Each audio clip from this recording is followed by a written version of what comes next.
Grace was only 6 years old when her mother died. Everything in her life changed after that. Her father, Mr. Andrew, mourned for a short time before marrying another woman named Veronica. Veronica came into the house with her own ideas and attitude, and shortly after, she had a daughter with Mr. Andrew. They named her Chloe. From the moment Chloe was born, Grace's place in the family shifted. Her father, who once carried her on his shoulders and kissed her forehead every morning, now barely spoke to her unless it was to issue commands or rebukes. All his love and attention went to Chloe. Everything Chloe wanted, she got. If she cried, the whole house moved. If Grace cried, she was told to be quiet and stop being dramatic. Grace tried not to complain. She tried to be the daughter they wanted. But no matter how hard she worked, how silent she remained, how much she helped around the house, she was always treated like she didn't belong. Veronica was cold and calculated. She didn't raise her voice often, but her words cut deeper than any slap could. If Grace cooked, she found fault with the food. If Grace swept, she would point to a corner and say it was still dirty. If Grace smiled, she would say she had nothing to be smiling about. Nothing Grace did was ever right in Veronica's eyes. Chloe, growing up watching her mother's behavior, followed suit. She didn't see Grace as a sister, but more like a servant. If Grace sat on the couch, Chloe would immediately say, "Mummy, tell her to get up. She's making the place smell." If Grace was washing clothes outside, Chloe would come and deliberately spill water or dirty the clothes again, and when Grace would complain, Veronica would call her a liar and say she was jealous of Chloe. Everything in the house favored Chloe. New clothes, better food, all the best things. They were for Chloe. Grace got hand-me-downs, broken shoes, and old school books. If there was one piece of meat, it was for Chloe. If something went wrong, it was always Grace's fault, even when she had nothing to do with it. Grace was often given the worst tasks in the house. She woke up before everyone, swept the compound, fetched water, boiled hot water for her father and Veronica, cooked breakfast, packed lunch for Chloe, and still rushed to school in worn-out slippers. After school, while Chloe went to visit friends or play with neighbors, Grace came home to clean, wash clothes, and cook dinner. Years passed and nothing changed in Grace's life. She remained the quiet shadow of the family, forgotten and overlooked. Despite everything, Grace didn't rebel. She was just doing what she was told to do. She woke up early every day, swept the compound, washed clothes, cooked and cleaned, all without complaint. Even when she was insulted or ignored, she held herself together. Her quiet spirit remained strong. Around that time, Mr. Andrews' company was going through serious financial problems. He needed help, and urgently. There was a very wealthy family in the city, the family of Mr. and Mrs. Lawson. They owned several large businesses and had the power to save his company through investment. Mr. Andrew desperately wanted that investment, and the Lawsons, knowing their position of strength, made a suggestion. They hinted that they wanted a deeper alliance, not just business, but family ties. The Lawsons had only one child, a son named David.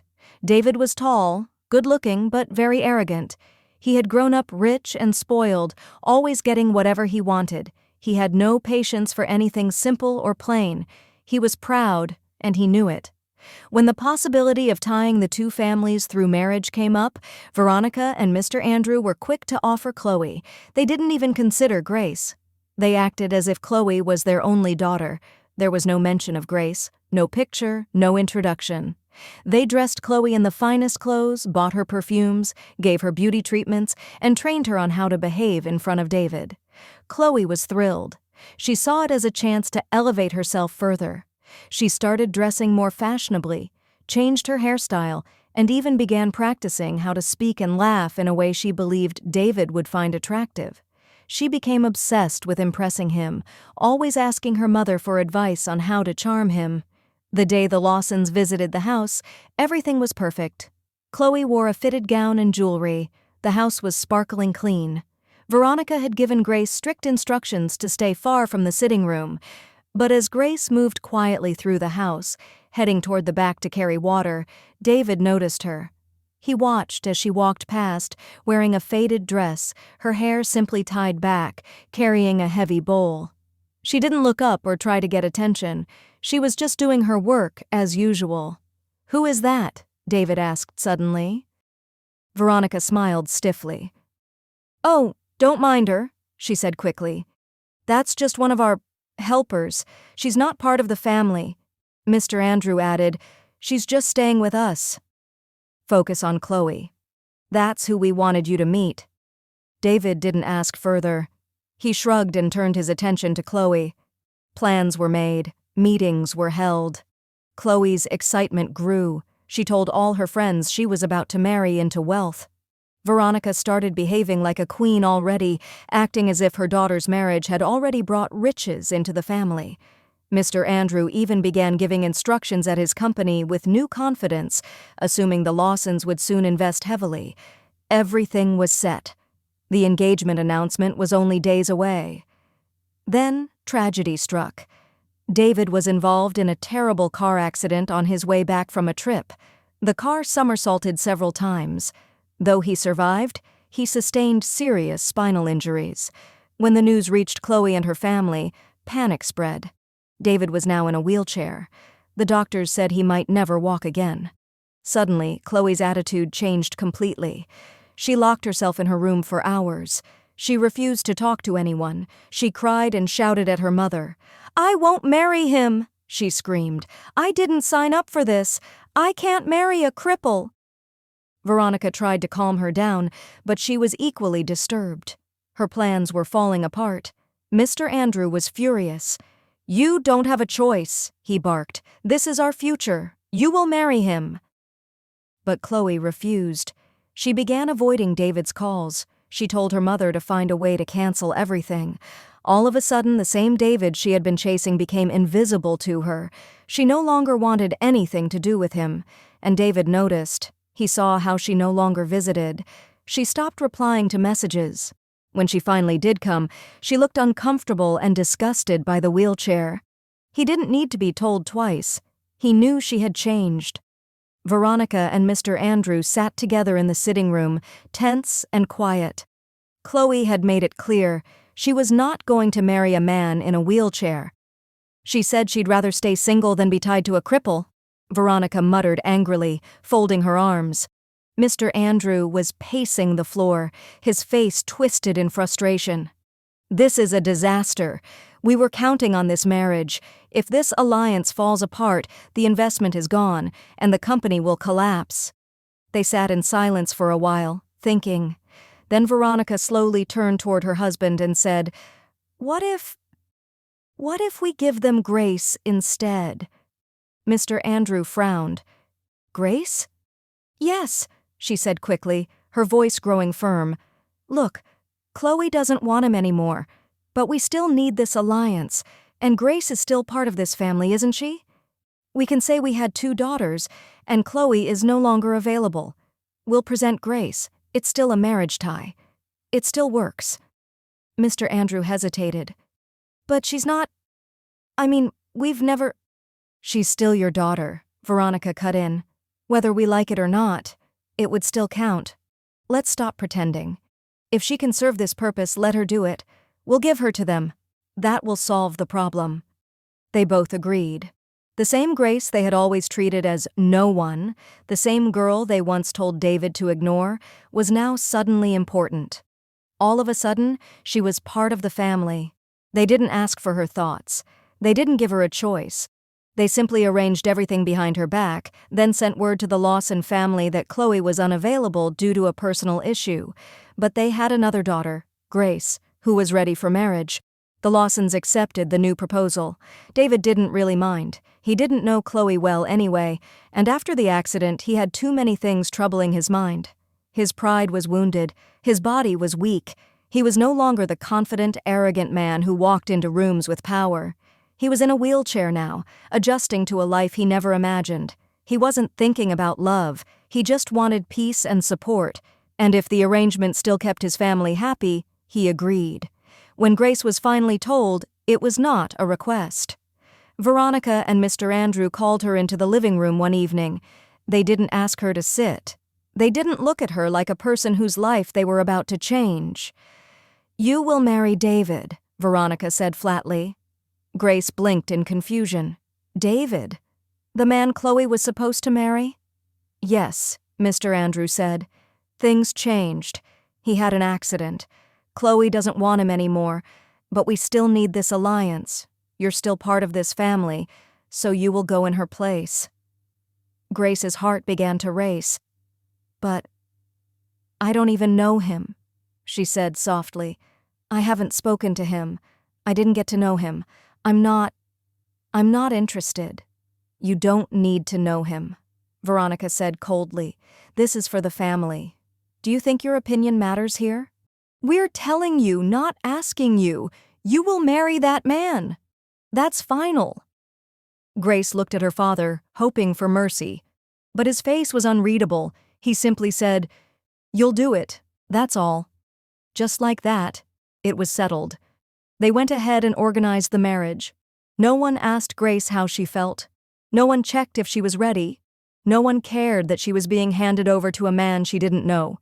A man in pain, bitter from his accident, and with a difficult personality. The wedding was quiet, rushed. There were no celebrations. Grace was given a simple dress. Veronica didn't even help her dress up. Chloe didn't attend the event.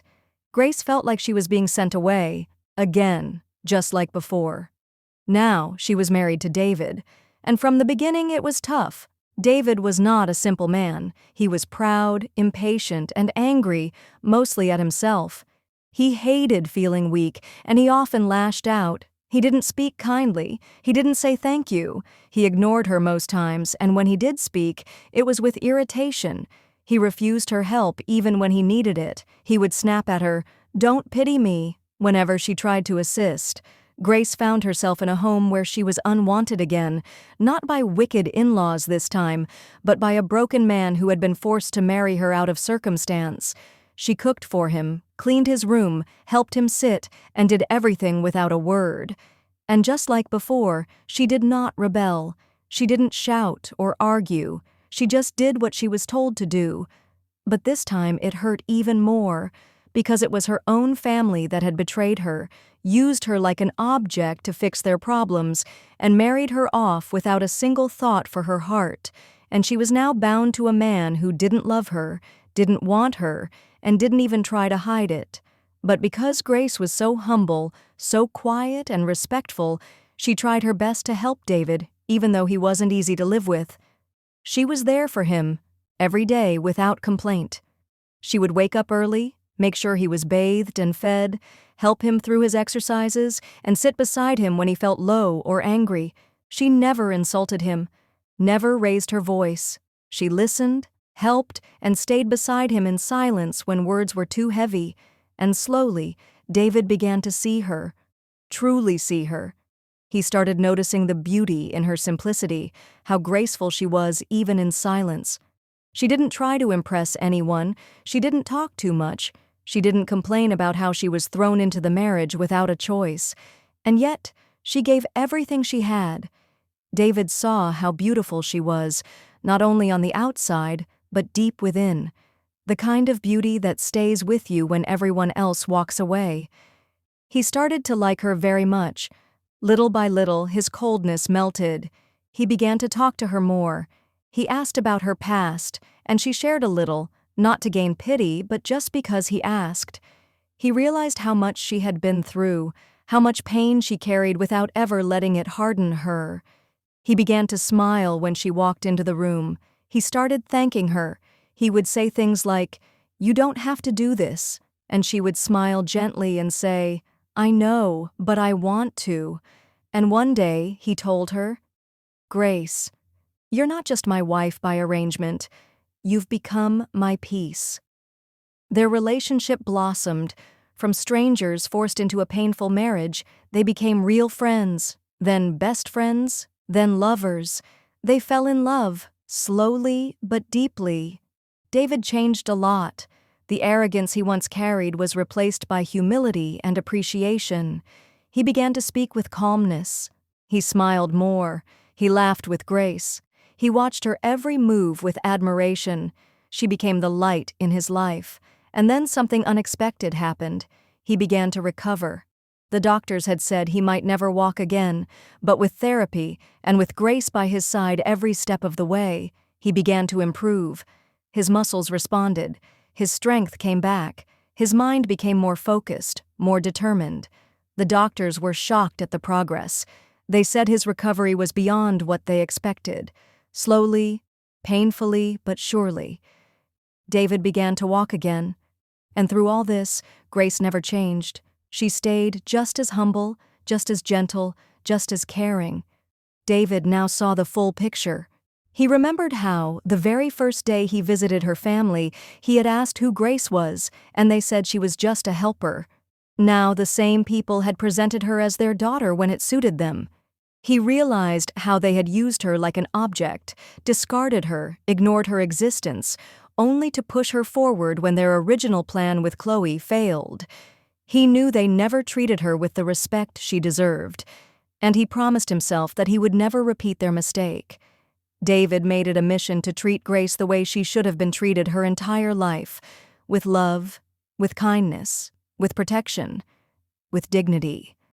He would take her out on dates, hold her hand in public, buy her gifts, write her little notes, call her my queen when they were alone, and always remind her, "I see you, Grace, I see who you are, and I thank God I have you."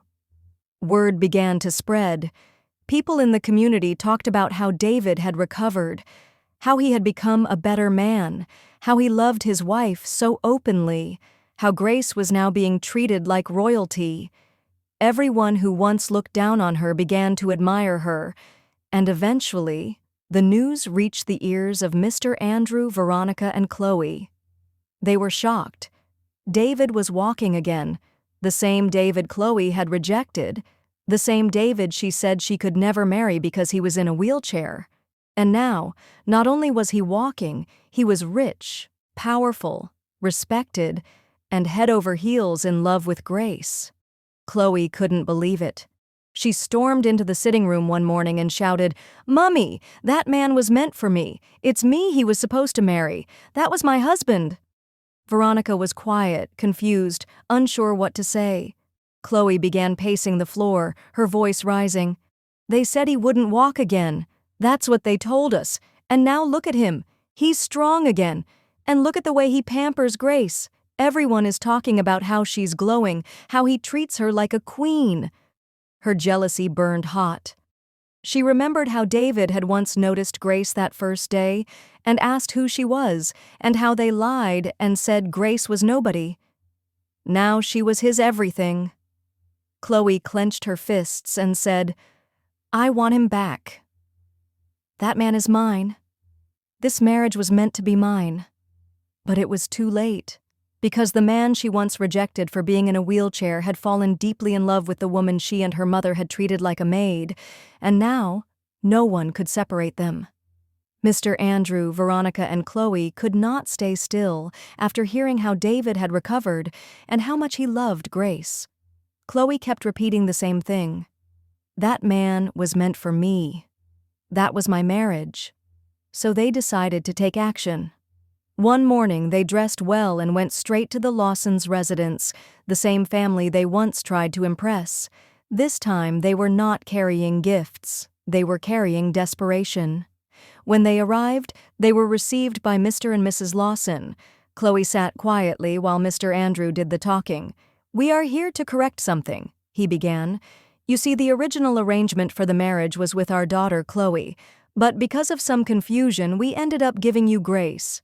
Veronica quickly added, "But now Chloe is ready. She has changed, and we want to fulfill the original agreement." Mr. Lawson raised his brows. "But you gave us Grace." Mr. Andrew waved his hand. "Yes, but that was temporary. That was just because of the accident. But Chloe is better for David. She is ready now. She wants him, so we need to fix things. You'll return Grace and take Chloe instead. She's your daughter-in-law now." Mrs. Lawson was speechless. She looked from one face to another. "Are you saying we should discard Grace like a package?" Veronica smiled awkwardly. "No, not discard. Just reverse the arrangement. It was Chloe's marriage from the beginning. They insisted. They pushed. They begged. Chloe remained quiet, acting innocent and regretful, as if she had realized a great mistake and now wanted to make it right. But David was already in the house, and he heard everything. He came into the room quietly, leaning slightly on the wall, watching them. When they saw him, they immediately stood up. "David," Veronica said with a smile, "you see, we've come to correct everything. Chloe is ready now. She was scared before, but now she sees clearly. She wants to be with you." Mr. Andrew stepped forward. "It's time to take your real bride." David looked at them with a cold, unreadable expression. "So," he said slowly, "because I was in a wheelchair, Chloe rejected me. And now that I can walk again, you want to take Grace out and put her back in?"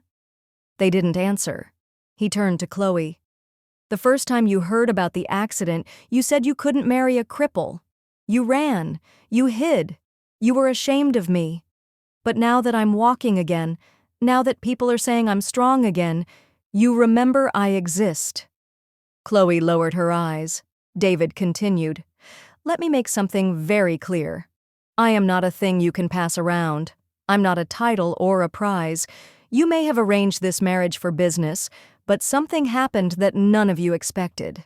I fell in love with Grace." They all looked up. "Yes," David said. "I love her. I didn't choose her because I was forced. I chose her because she is the only one who was with me when I had nothing, the one who wiped my face when I couldn't move, the one who never mocked me, the one who gave me love when I had nothing to offer. I will never let her go." Veronica tried again. "But this was Chloe's marriage." David raised a hand. "It is no longer about arrangements. It is about love, and the only woman I want, the only one I will ever want, is Grace." They went quiet. Then David looked directly at Mr. Andrew. "And because of how you treated your daughter, the one you once denied, the one you pushed into my hands as if she was a leftover, I've made a decision. There will be no partnership, no investment. It's over." Mr. Andrew gasped. "David, please." "I won't be associated with wickedness," David said firmly. "You don't deserve to be in business with anyone, let alone someone like me." They all began to beg. Chloe started crying. Veronica said she didn't mean it. Mr. Andrew tried to explain, but David turned his back and walked out of the room. They tried one last thing. They went to Grace. They tried to make her feel guilty. "Please," Mr. Andrew said to her, "talk to him. Help us.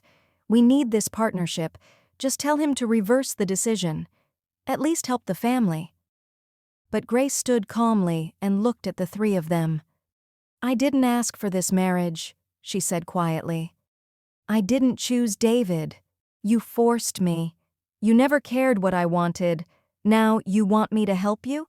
I'm sorry, there's not much I can do." She turned and walked away. And for the first time in their lives, they were left powerless by the very girl they once treated as nothing. And for the first time, Grace walked freely, loved, valued, and no longer under their shadow. Thank you for watching. I hope you enjoyed the video. If you did, please like, comment, and share. And don't forget to subscribe to the channel and click the notification bell so you never miss a new video. See you in the next one. Bye.